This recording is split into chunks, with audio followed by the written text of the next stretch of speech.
빨간 줄이라고 표현하는 그런 기록은 없습니다. 수용인 명부, 수용인 명표, 그리고 수사자료표 이렇게 세 가지가 있어요. 명칭이 다소 생소하지만 이해하기 쉽게 검찰이 관리하는 자료, 그리고 지방자치단체가 관리하는 자료, 경찰청이 관리하는 자료, 세 가지가 정가라고 하는 겁니다. 그런데 검찰에서 관리하는 자료, 지자체에서 관리하는 자료는 일정 기간이 지나면 삭제가 돼요. 그 기간이 생각보다는 길지 않아요. 3년을 초과하는 징역을 선고받았다라고 하면 10년, 3년 이하의 징역을 선고받았다라고 하면 5년, 벌금형의 경우는 2년이 지나면 삭제가 돼요.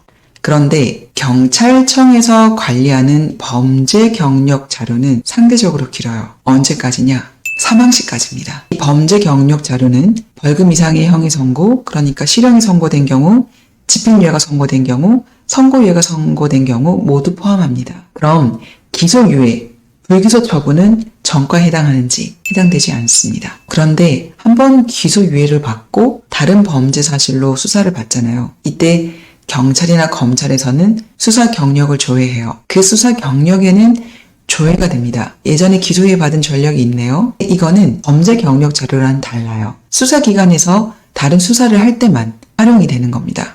혐의 없음을 받은 경우, 법원에서 무죄 판결을 받은 경우는 어떻게 되나요? 모두 삭제됩니다. 범죄 경력이 또 남지 않아요. 수사를 받았다는 자료는 남나요? 아니요.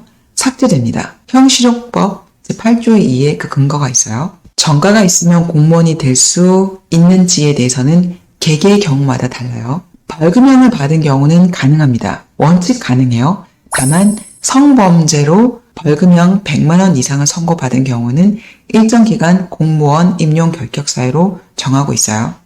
선고유예를 받은 경우 그 유예 기간이 지난 경우는 가능해요. 이건 선고유예를 받으신 분은 아실 텐데요. 받으신 판결문이 있을 거예요. 판결문을 열어보면 판결 주문에 피고인에 대한 형의 선고를 유예한다라고 되어 있어요.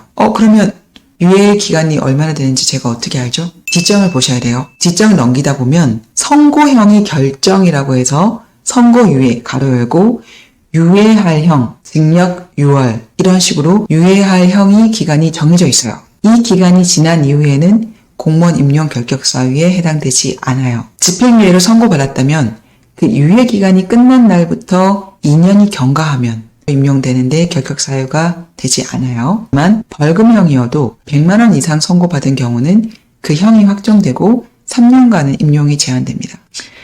여기서 성범죄는 성폭력 처벌 등에 관한 특례법에 기재가 되어 있는데요. 강제추행, 강간, 중강간 등이 있고요. 성매수는 여기서 말하는 성범죄에 해당하지 않아요. 따라서 성매수 혐의로 벌금형을 선고받은 경우는 공무원 임용 결격 사유에 해당되지 않습니다. 영원히 공무원 임용 불가능한 것은 아닙니다. 민간 기업에 취직하려고 할 때 이 범죄 경력 자료를 조회할 수 있는지 조회할 수 없어요. 원칙 금지되어 있습니다.